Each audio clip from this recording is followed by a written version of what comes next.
Hello guys, வணக்கம். This is Anbuseelan. இன்றைக்கி நம்ம என்ன பார்க்க போகிறோம் அப்படின்னா, நிஃப்டி 50யோட ஒரு பெஸ்ட்டான ஸ்ட்ராட்டஜி தான் பார்க்க போகிறோம். இந்த வீடியோவை ஸ்கிப் பண்ணாமல் முழுமையாக பாருங்கள். எஜுகேஷன் பர்பஸ்க்காக என்னுடைய டெலகிராம் குரூப், வாட்ஸ்அப் குரூப்பில் இணையனும் விருப்பம் உள்ளவங்க டிஸ்கிரிப்ஷன் பாக்ஸில் லிங்க் கொடுத்துருக்கேன். அந்த லிங்க்கை பயன்படுத்தி கொள்ளலாம். இப்போ நம்ம வீடியோக்குள்ளே போகலாம்.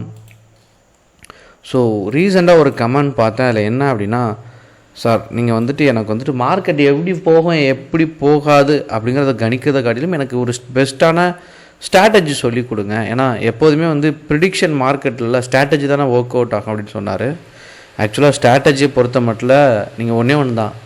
ஸ்ட்ராட்டஜினா ஒன்றும் கிடையாது, அதை சார்ந்து நிறையா விஷயங்கள் இருக்குது. அதில் ஃபோர்காஸ்டிங், ப்ரிடிக்ஷன், இதுதான் மார்க்கெட்டில் முக்கியமே. நீங்கள் எப்போதுமே ஒரு ரிசர்ச் பண்ணுறவர் பார்த்தீங்க ஒரு ஸ்டாக் மார்க்கெட்டில் அப்படின்னா, அவர் எப்போதுமே புள்ளி விவரத்தில் பேசுவார்.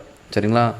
அதுதான் அவரோட ப்ரிடிக்ஷன். சரிங்களா? அப்போது நீங்கள் ப்ரிடிக்ட் பண்ணால் தான் சக்ஸஸ் பண்ண முடியும். ஆனால் ப்ரிடிக்ட் பண்ணிட்டீங்க, இப்போ ஒருத்தர் சொல்லிட்டார் இந்த மாதிரி மேலே போயிடும் அப்படின்னு கணிச்சிட்டு நீங்கள் ட்ரேட் எடுத்தாலும் ஃபெயிலியர் வரும்.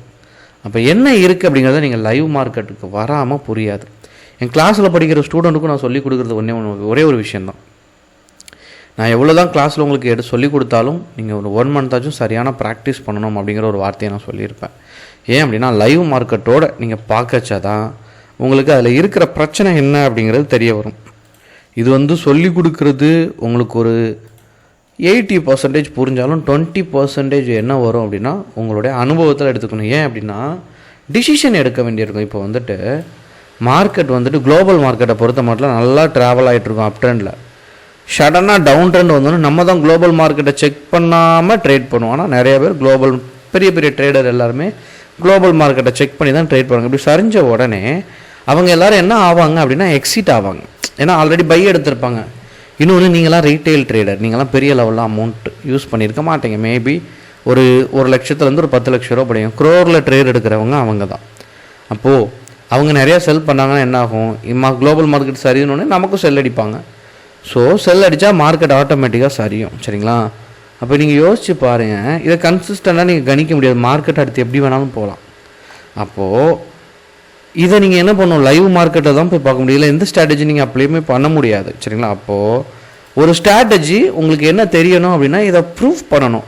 நீ மார்க்கெட்டு கீழே இறங்க போகுது அப்படிங்கிறது உங்களுக்கு தெரியணும். அது ஸ்ட்ராட்டஜிக்குள்ளே நீங்கள் கொண்டு வரக்கூடிய ஸ்ட்ராட்டஜியில் இருக்குது. நீங்கள் யூஸ் பண்ணும்போது நீங்கள் குளோபல் மார்க்கெட்டை செக் பண்ணிட்டு ட்ரேட் எடுக்க முடியுமா அப்படின்னா, கொஞ்சம் கடுமையாக இருக்கும், கடினமாகவும் இருக்கும். சரிங்களா?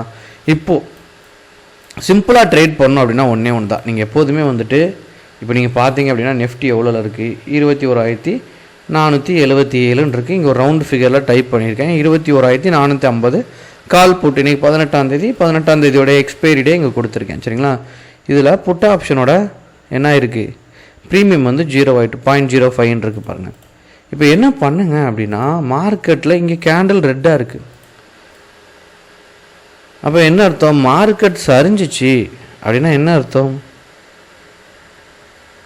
சிம்பிள். சரிங்களா? மார்க்கெட் சரிதுன்னா புட்டு என்ன ஆகணும், ஆட்டோமேட்டிக்காக மேலே போகணும். சரிங்களா? அதாவது நீங்கள் எடுக்கிற புட் ஆப்ஷன், அதாவது இந்த மார்க்கெட் சரிஞ்சிருக்கு, வீக்லி கேண்டில் போட்டிருக்கேன், நிஃப்டி சரிஞ்சிருக்கு அப்படின்னா புட்டு என்ன ஆகணும், மேலே போகணும். ஆனால் இங்கே என்ன ஆயிருக்கு, 21,450 இருக்க புட்டு என்ன ஆயிருக்கு, 0.05 ஆயிருக்கு. என்ன பிரச்சனை இருக்குது? அப்போ மேலெல்லாம் போயிருக்கணும். இது ஏன் அந்த இடத்துல நிற்கி அப்படின்னா, அவுட் ஆஃப் த மணி. அந்த ரீசனில் உங்களுக்கு என்ன ஆகும் அப்படின்னா, எல்லா அவுட் ஆஃப் த மணியுமே மேஜராக 0 ஆயிரும். அப்போ நீங்கள் ஒன்று தான் புரிஞ்சுக்கணும். நீங்கள் எந்த ஆப்ஷனாலும் எடுத்துக்கோங்க, மார்க்கெட்டை நீங்கள் சரியாக கணிச்சிட்டிங்க அப்படின்னா அதுக்கடுத்து உங்கள் ஸ்ட்ராட்டஜி ஈஸியாக அப்ளை பண்ணலாம். இதில் ஒரே ஒரு பிரச்சனை தான், உங்களுக்கு செல் பண்ணுறதுக்கு, ரைட் ஆஃப் பண்ணுறதுக்கு இங்கே 1,16,000, 1,50,000 கிட்ட லைவ் மார்க்கெட்டில் நீங்கள் சரியாக ட்ரேட் பண்ணும்போது தேவைப்படும். ஒரு 3 லட்ச ரூபா கரெக்டாக இருந்துச்சு அப்படின்னா நீங்கள் ஹெட்ஜிங் பண்ணுறதுக்கு சரியாக இருக்கும். 3.5 இருந்தால் நீங்கள் ஸ்டாக்கில் பண்ணுறதுக்கு கரெக்டாக இருக்கும். சரிங்களா? இப்போது மார்க்கெட் மேலே போகுதா இல்லையா அப்படிங்கிறத நான் கணிக்கிறேன். சரிங்களா? இன்றைக்கி மார்னிங் நான் என்ன சொல்லியிருந்தேன், ஸ்லைட்லி அப் ட்ரெண்டில் போகும் அப்படின்னு சொல்லியிருந்தேன். இங்கே பார்த்தா மார்க்கெட் ரெட்டாக தான் இருக்கும். சரிங்களா? பட் நீங்கள் ஓப்பனான இடத்துலேருந்து நீங்கள் நிஃப்டியை பார்த்தீங்க அப்படின்னா, சரிஞ்ச மார்க்கெட் அங்கே ஸ்லைட்லி அப் ட்ரெண்டில் போகும். ஸோ இந்த ப்ரெடிக்ஷன் அப்படிங்கிறது சரியாக இருந்துச்சு அப்படின்னா நீங்கள் என்ன பண்ணலாம், இப்போது உங்களுக்கான ஸ்ட்ராட்டஜியை நீங்கள் பயன்படுத்தலாம். இப்போது மார்க்கெட் மேலே போகுது அப்படின்னு தெரிஞ்சிச்சுன்னா ஃபர்ஸ்ட் நீங்கள் என்ன பண்ணணும், புட் ஆப்ஷனை செல் பண்ணுங்கள். ஏன் அப்படின்னா மார்க்கெட் மேலே போகும்போது கால் மேலே போகும், புட்டு கீழே இறங்கும், இதுலேயே உங்களுக்கு நல்ல ப்ராஃபிட் வந்துடும். நான் இப்போ சொன்ன மாதிரி நீங்கள் சரியாக கணிச்சிட்டிங்கன்னா இதில் இருக்க ஃபுல் ப்ராஃபிட்டு நீங்கள் எடுத்துக்கலாம். எப்போதுமே இந்த மணியில் ட்ரேட் எடுக்கணும், அந்த பாயிண்ட்டை நோட் பண்ணிக்கோங்க. ஆப்ஷன் ரைட் ஆஃப் பண்ணுறீங்க அப்படின்னா, ஏன்னா ப்ரிடிக்ஷன் மேக்ஸிமம் உங்கள் ப்ரிடிக்ஷன் சரியாக தான் இருக்கும். நீங்கள் நிறையா தருணத்தில் நீங்கள் யோசிச்சு பாருங்கள், நீங்கள் ப்ரிடிக்ட் பண்ணுறது சரியாக இருக்கும், ஆனால் நீங்கள் எக்ஸிட் ஆகிருப்பீங்க இமீடியட்டாக. அதுதான் இங்கே இஷ்யூ ஆகிருக்கும். அப்போ நீங்கள் ஒரே ஒரு விஷயம் தான் நீங்கள் புரிஞ்சுக்கணும், நீங்கள் ப்ரிடிக்ஷன் கரெக்டு, இதிலே மேஜர் 10 8 7 ட்ரேட் சக்ஸஸ் வந்துடும். சப்போஸ் நீங்கள் நினச்ச மாதிரி மார்க்கெட் மேலே போகலை, கீழே இறங்கிருச்சு அப்படின்னா கால் ஆப்ஷனையும் செல் பண்ணிடணும். இப்போ உங்களுக்கு எக்ஸ்பைரி டேயில் பண்ணல, நார்மல் டே அப்படின்னா இதை அடுத்த நாள் எடுத்துகிட்டு போகலாம். அகெயின் மார்க்கெட் மேலே போகும் அப்படின்னு தெரிஞ்சிச்சு அப்படின்னா கால் ஆப்ஷன் நீங்கள் என்ன பண்ணலாம், ரிலீஸ் பண்ணிவிட்டு புட்டில் இருக்க ப்ராஃபிட்டை ஃபுல்லாக எடுத்துக்கலாம். லாஸ் ஆனாலும் பிரேக் ஈவன் பாயிண்ட், லாபமும் இல்லை நஷ்டமும் இல்லைன்னு எடுத்துக்கலாம். இல்லை அப்படின்னா இது ரெண்டையும் சேஃபாக வச்சுட்டு இன்னொரு கால் ஆப்ஷனை பை பண்ணலாம், என்ன வேணாலும் பண்ணலாம். ஆக்ஷன்ஸ் அதிகம், அந்த ஆக்ஷன்ஸ் தான் இங்கே ரொம்ப முக்கியமான விஷயம். ஸோ நீங்கள் எங்கே போடாலுமே ஆப்ஷனை ரைட் ஆஃப் பண்ணிங்கன்னா ப்ராஃபிட் அதிகம். ஆனால் இதெல்லாம் தாண்டி ப்ரிடிக்ஷன் ரொம்ப முக்கியம். உங்கள் ப்ரிடிக்ஷனை நீங்கள் தேவையில்லாமல் கேண்டில் ஸ்டிக்லேயோ ஒரு இன்ஸ்டியூஷன் எங்கே வருமோ இதெல்லாம் யோசிங்க.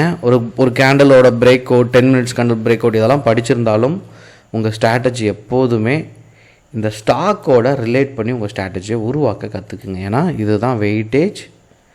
ஸோ வெயிட்டேஜ், நிஃப்டியோட வெயிட்டேஜ் இல்லாமல் நீங்கள் ஸ்ட்ராட்டஜி உருவாக்கும் போது என்ன ஆகும் அப்படின்னா மார்க்கெட் கிராஷ் ஆகுமோ தெரியாது. இந்த மாதிரி விஷயத்தை நீங்கள் படித்து கொஞ்சம் கற்றுக்கிட்டீங்க அப்படின்னா மார்க்கெட் கிராஷ் ஆகும்போது ஃபைண்ட் அவுட் பண்ணுறது ஈஸியாக இருக்கும். உங்களுக்கு ஏதாவது டவுட் இருக்குன்னா கண்டிப்பாக கமெண்ட் பாக்ஸில் உங்களுடைய கமெண்ட்டை தெரிவிங்க.